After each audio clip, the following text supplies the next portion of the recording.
Ça a été une mission où on s'est déployé loin, on s'est déployé longtemps et on a atteint l'ensemble des objectifs qui nous avaient été assignés.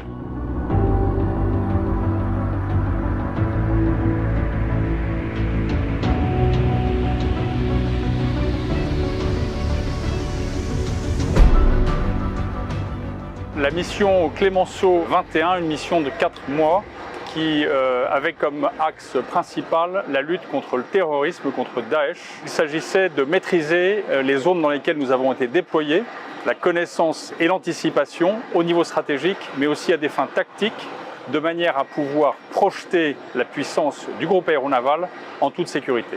Pour fournir ces avions, j'ai besoin de disposer d'un groupe aérien entraîné, formé, avec des équipements de maintenance suffisants et d'assurer la disponibilité des aéronefs et des équipages qualifiés et entraînés. J'ai besoin d'avoir un équipage qui est rompu à la mise en œuvre de l'aviation, qui nécessite des savoir-faire et une synchronisation d'un nombre important d'acteurs de manière très performante.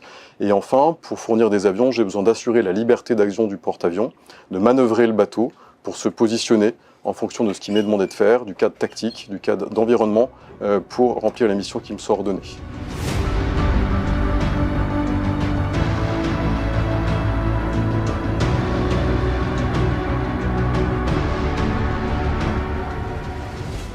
Le porte-avions Charles de Gaulle, c'est la pièce maîtresse du groupe aéronaval et je vois 3 atouts particuliers dans ce cadre.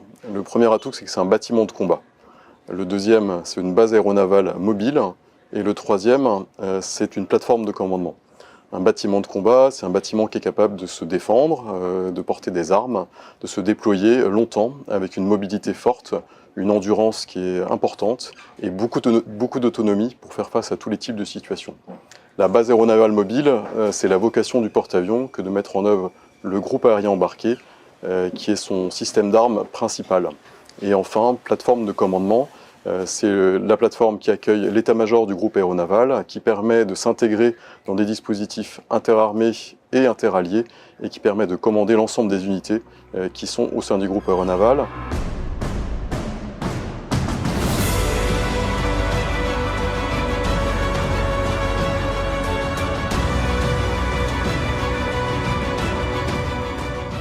Enfin, il s'agissait de développer nos partenariats.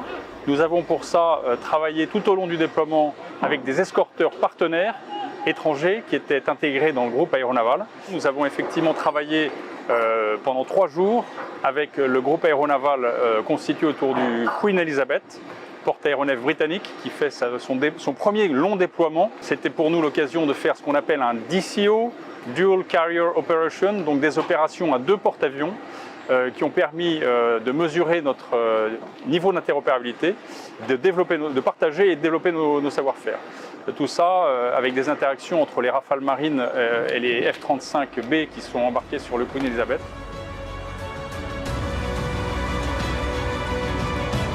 Le bilan, il est extrêmement positif. C'est effectivement la première fois qu'on a des opérations aussi intégrées sur une période aussi longue dans cette responsabilité. Ça a été l'occasion également d'évaluer, de faire avancer, de faire tomber les cloisons des limites d'interopérabilité.